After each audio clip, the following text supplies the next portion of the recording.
que je suis centrée. Oui, j'ai l'air d'être centrée. Donc bonjour à tous et bienvenue dans cette vidéo où je vais vous parler de mes études et ce à quoi ça amène, mon parcours scolaire, etc., etc. Donc cette vidéo va se découper en deux parties. Dans une première partie, je vais vous parler un petit peu de mon parcours scolaire et universitaire et comment j'en suis arrivée là. Et ensuite, je vais vous parler plus spécifiquement du coup de ce que j'ai étudié à travers ma licence et aujourd'hui mon master, mais surtout ma licence puisque j'ai achevé ma licence l'année dernière. Alors tout d'abord, comment m'est venue l'idée de faire cette vidéo? Eh bien en fait, j'étais sur YouTube et dans la barre de recherche, j'ai tapé le nom de ma formation, le nom du métier que je voulais faire plus tard et je n'ai pas trouvé d'étudiants comme moi qui en avaient fait une vidéo ou de gens qui étaient aujourd'hui dans la vie active et qui avaient fait une vidéo à ce sujet. J'ai que trouvé des vidéos du style ONICEP ou alors des écoles directement style école de paysage ou école d'architecture parce que vous allez voir que c'est assez étroitement lié. Donc on va commencer tout de suite avec la partie 1, c'est-à-dire mon parcours personnel. Donc alors durant mon enfance, j'ai voulu faire plein de métiers comme beaucoup d'enfants, j'ai eu plein d'idées qui me sont passées par la tête, mais il y a une idée qui est sortie, c'était architecte. Et je pense que j'ai été pas mal influencée par mon père qui travaille dans le bâtiment et par ma mère qui aimait bien un petit peu tout ce qui était décoration, architecture d'intérieur et j'ai grandi dans une maison qui était pas mal en travaux. Donc je pense que ça m'a un petit peu influencée sur ce que je voulais faire plus tard. Cependant, je sais qu'à l'époque on m'avait dit architecte fallait être très bonne en maths. Or, moi j'étais pas très bonne en maths, j'étais plus quelqu'un de littéraire. C'est pour ça qu'en seconde, au moment où je devais faire un choix pour ma filière, mon prof principal m'a dit c'est soit tu vas en première L, soit tu redoubles. Et du coup, j'ai choisi d'aller en première L. Donc j'ai fait ma première L et ma terminale L parfaitement bien, j'étais une assez bonne élève et j'étais assez bonne partout. D'ailleurs, j'avais pris l'option art plastique parce que j'étais quelqu'un, et je suis toujours quelqu'un d'assez créatif et d'imaginatif. Et arrivé en terminale, un jour, avant de partir en week-end, ma prof m'a attrapée comme ça et elle m'a dit Semza, va vraiment falloir que tu fasses un choix pour post-bac. Ou APB, je crois que maintenant ça s'appelle, enfin bref, quelque chose comme ça. Et du coup, moi j'étais totalement perdue parce que je sais qu'il y avait plusieurs matières qui m'intéressaient, mais alors ce que je voulais faire après mon bac L, je n'en savais rien du tout. Alors j'aimais bien la philo parce que j'avais un prof absolument extraordinaire en terminale, mais je me voyais pas faire des études là-dedans. J'aimais bien l'anglais, mais pareil, enfin j'aimais juste le parler, mais je me voyais pas vraiment étudier la langue et étudier la littérature anglaise, ce genre de choses. J'aimais bien les arts plastiques, comme je vous ai dit, et d'ailleurs l'idée m'était venue de faire tout ce qui était création de jeux vidéo, tout ça. Mais pareil, encore une fois, il fallait être assez doué en maths et en informatique, avec tous les codages et tout ça, ce que je n'étais pas. Et du coup, après, une autre matière qui me plaisait bien, c'était histoire-géographie. Alors l'histoire-géographie, je savais qu'il existait une licence d'histoire et donc le soir après que ma prof m'ait attrapée comme ça par le callback avant que je rentre chez moi, je me suis posée comme ça dans ma chambre et je me suis dit Ok, il existe une licence d'histoire, mais est-ce qu'il existe une licence de géographie? Donc je suis partie comme ça, j'ai pris mon petit ordinateur et j'ai tapé licence géographie. Et donc là j'ai vu qu'il existait une licence de géographie parce que je préférais la géographie à l'histoire. Et j'ai dit bah nickel. Et donc j'ai regardé où c'est que ça pouvait se faire. Et donc dans la fac de la ville où habitaient mes parents, ils ne faisaient pas de licence de géographie. Donc j'ai regardé la ville la plus proche où ils faisaient géographie et c'était à Montpellier. Donc en premier vœu j'ai demandé licence de géographie à Montpellier. Il s'est avéré que j'ai bien évidemment été acceptée en géographie puisque c'est pas une filière sous tension comme d'autres. Et donc j'ai obtenu mon petit baccalauréat et je suis rentrée à la fac en septembre. Alors pour vous parler un petit peu du coup de ma première année de licence, moi j'étais quelqu'un, comme je vous ai dit, de très littéraire en fait. Et sauf qu'en géographie, ce que j'avais pas regardé, c'était quel type d'enseignement on y faisait. Et donc ma première année en géographie, elle a été assez scientifique et du coup assez compliquée pour moi parce que j'étais une des seules qui sortait de bac L et la plupart avaient un bac S ou un bac ES et on étudiait beaucoup la géographie scientifique et très peu la géographie humaine au final. Quand je dis géographie scientifique, je parle de la climatologie, de la géomorphologie, de l'étude de la terre, l'étude des roches, tout ce genre de choses. Et on avait aussi des cours de cartographie, donc j'ai appris à lire des cartes topographiques, j'ai appris à faire des coupes topographiques, ça c'était vraiment hyper intéressant. J'ai dessiné des glaciers, etc. Mais c'était vachement plus scientifique que ce que je pensais. Et alors, j'avais choisi en plus l'option écologie. Moi je pensais pas du tout qu'on allait faire ça et en fait vraiment je me rappelle très bien le prof au premier semestre, il nous parlait des pinsons de Darwin, il nous parlait aussi de l'île de Pâques. Bon, c'était intéressant mais c'était vraiment scientifique et c'était pas du tout ce à quoi je m'attendais. Moi je pensais que j'allais avoir des cours de protection de l'environnement et tout ce genre de choses mais en fait pas du tout. Donc j'ai validé mon premier semestre à 10,5 il me semble et c'est au second semestre que j'ai eu un enseignement d'aménagement du territoire. Et donc là c'est vraiment ce qui m'a plu en fait. C'est là que notre prof a commencé à nous faire les grandes lignes de l'aménagement du territoire en France. Et c'est là que ça a commencé à vraiment beaucoup m'intéresser.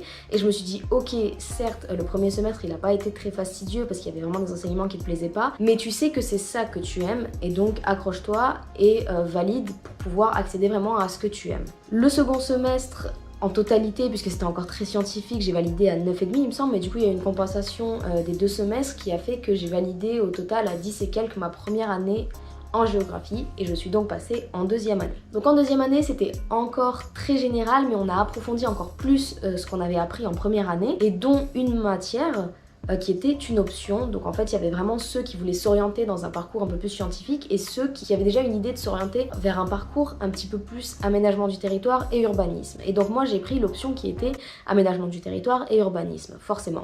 Et donc là, on a vraiment commencé à parler des termes très spécifiques à l'aménagement du territoire. Et donc là, j'ai commencé vraiment à me plaire. Sauf que on a eu des matières encore liées aux mathématiques et à l'économie, dont la statistique. Et moi, j'avais pas touché de calculatrice depuis 4 ans. Donc, j'ai dû me remettre à calculer des choses et c'était pas du tout ce que j'appréciais. Donc, j'ai validé ma licence 2 avec 12 et quelques. Donc, on voyait déjà une certaine différence entre ma première année et ma deuxième année, qui me plaisait beaucoup plus parce qu'on avait cette matière justement d'aménagement du territoire. Et donc, j'arrive en troisième année. En fait, là, pour l'instant, j'étais en licence de géographie. Donc, première année, L1 géographie, deuxième année L2 géographie, et troisième année il y avait un parcours vraiment pour ceux qui voulaient s'orienter dans un domaine plus scientifique, donc qui poursuivaient sur la géographie, et ceux qui prenaient une petite branche qui était l'aménagement du territoire, et c'est donc ce que j'ai fait si vous avez bien suivi. J'ai choisi le parcours aménagement du territoire et urbanisme à Montpellier. Et donc la troisième année, ça reste encore à ce jour l'année où j'ai le plus appris, l'année où je me suis le plus investie et où vraiment j'ai travaillé d'arrache-pied, mais que ça me plaisait, mais vraiment énormément. Forcément, en aménagement, là on a vraiment commencé à apprendre l'aménagement du territoire et l'urbanisme et tous les termes vraiment très spécifiques à l'urbanisme, et à faire de la cartographie et à monter des projets et à étudier toutes les petites branches un peu de l'aménagement du territoire et de l'urbanisme, parce que en fait c'est pas un domaine qui est très reconnu, mais en fait ça touche à tout. Donc on a fait aussi de la SIG, du système d'information géographique, qui est de la cartographie sur les ordinateurs. On a commencé vraiment à bien approfondir les logiciels de cartographie pour faire des cartes vraiment très précises à l'échelle d'une route, à l'échelle d'un quartier, à l'échelle d'une ville, d'une intercommunalité, d'un département, d'une région métropolitaine. On a monté des projets d'aménagement du territoire, c'est-à-dire que je me souviens d'un travail de groupe, et je vais vous expliquer pourquoi en urbanisme on travaille beaucoup en groupe juste après. Du coup, par groupe, on avait étudié l'habitat métropolitain à Montpellier Métropole, et on avait monté tout un dossier autour de ça. On avait aussi étudié une ville limitrophe à la ville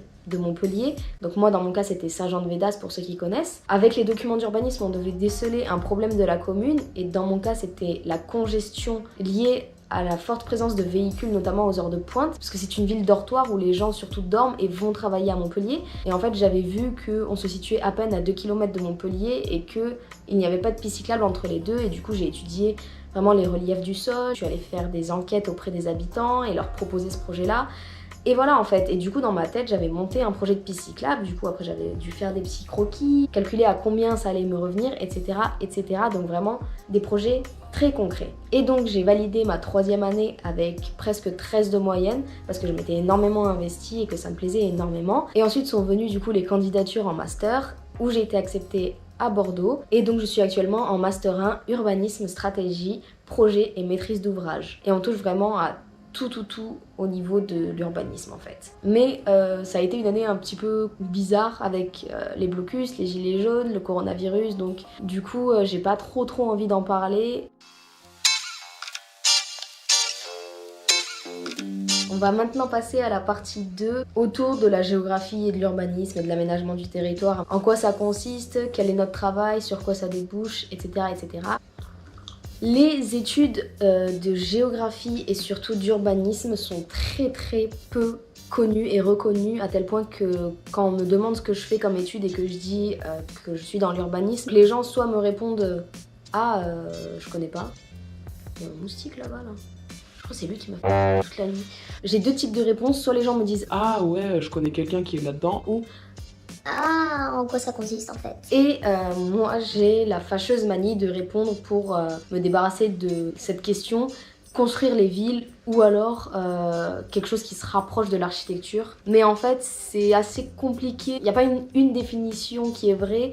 Et en même temps, chacun donne sa propre définition, mais moi je dis que construire les villes, c'est quand même ce qui parle le plus aux gens, même s'ils pourraient croire que... C'est pas le job du maire, c'est pas le job d'un paysagiste, c'est pas le job d'un architecte. Et en fait, c'est le job de plein de gens. C'est pour ça que tout à l'heure, quand je vous ai parlé des travaux de groupe qu'on a énormément à faire en licence et en master, c'est parce qu'en fait, une ville, c'est pas que de l'urbanisme, c'est pas que de l'architecture, c'est pas que du paysage, c'est aussi de la sociologie, c'est aussi de l'immobilier, c'est aussi des transports, du patrimoine, c'est aussi de l'histoire, faut pas l'oublier. Ça englobe plein de choses. Et en fait, l'urbanisme ne travaille pas tout seul, il travaille avec plein de gens. Et en fait, c'est pour ça que géographie et urbanisme sont étroitement liés. C'est que quand on va monter un projet, il va falloir étudier le sol, il va falloir étudier ça, étudier ci, étudier mi. Et en fait, ça englobe plein de choses. C'est pour ça que dès qu'on commence à étudier l'urbanisme et l'aménagement du territoire, on nous sensibilise directement au travail de groupe en fait. Et donc, comme je vous disais, l'urbanisme, c'est pas que construire des bâtiments en fait. C'est de la planification territoriale, c'est des transports, c'est de la voirie, c'est du renouvellement urbain, c'est de l'habitat, c'est de la cartographie, du SIG, de l'immobilier, c'est une élaboration de documents d'urbanisme, c'est aussi prendre en compte les risques liés à la pluie, aux fleuves, aux catastrophes industrielles, aux catastrophes naturelles, etc. etc. En fait, il y a plein de choses. Et donc moi, ce qui m'intéresse énormément dans l'urbanisme, c'est tout ce qui est renouvellement urbain et habitat. Moi, je suis sensibilisée à l'habitat en milieu urbain parce que quand on regarde à l'échelle planétaire, il y a de plus en plus de gens qui habitent en ville en fait. Et les villes grandissent de plus en plus. Les villes s'étendent et en fait, il faut maîtriser cette expansion urbaine. Les gens, ça implique de les loger. Combien de gens arrivent dans cette commune par an? Combien est-ce qu'il faut construire de logements pour pouvoir les accueillir tout simplement, et le renouvellement urbain parce que les villes elles se sont pas faites comme ça du jour au lendemain. Comme je vous ai dit, il y a une histoire derrière les villes et des fois les urbanistes d'il y a quelques dizaines d'années, ils n'ont pas forcément fait les bons choix. On peut peut-être renouveler, changer les choses, garder la structure de base mais juste la modifier. Et aussi, ce qui m'intéresse énormément en urbanisme, c'est que la matière évolue tout le temps. C'est-à-dire qu'il y a 50 ans, l'urbanisme était différent d'aujourd'hui. Parce qu'aujourd'hui, on a un contexte qui a drôlement changé, avec déjà la mondialisation, et en plus avec toutes ces questions autour du climat. Voilà, on parle de villes vertes, et il y a certaines villes qui sont des exemples pour d'autres, en termes de mise en place de projets qui justement limitent le réchauffement climatique, et la pollution en ville, et toutes ces questions dont vous avez déjà entendu parler, mais vous ne soupçonniez même pas que c'était des questions auxquelles les urbanismes doivent réfléchir et doivent trouver des solutions en fait. Pour en revenir un petit peu plus à l'aspect études supérieures, donc moi, comme vous l'avez compris, j'ai fait une licence du coup en 3 ans, et après j'ai suivi sur un master, mais mon master se fait en 3 ans, contrairement à tous les autres masters en France. Mais je sais aussi qu'il existe des licences pro du coup, et il y a aussi un BTS qui forme à ça. Ah oui, et pour revenir au cas des géographes, parce que moi j'ai surtout parlé des urbanistes, nous c'est vraiment tout ce qui est planification territoriale, etc. etc. Et moi je vous ai surtout parlé de l'urbain parce que c'est ce qui m'intéresse le plus, mais je sais qu'il y en a qui sont vachement plus basés sur le rural et sur les paysages. Et donc en géographie, je sais qu'il y a aussi des gens dans ma licence qui voulaient par exemple travailler dans des ONG. Voilà, il y en a d'autres qui voulaient travailler dans tout ce qui est prévention des risques, parce qu'avec le changement climatique, on a de plus en plus de risques. Donc voilà, c'est la fin de cette vidéo, j'espère qu'elle vous aura plu et surtout qu'elle vous aura éclairé autour des questions d'urbanisme et d'aménagement du territoire. Si elle vous a plu, n'hésitez pas à mettre un like parce que ça me tenait énormément à cœur, et si le contenu vous plaît, vous pouvez vous abonner. Je vous invite aussi à me poser vos questions si vous en avez dans l'espace commentaire qui est fait pour ça, et je vous retrouve très bientôt pour une prochaine vidéo. Ciao tout le monde.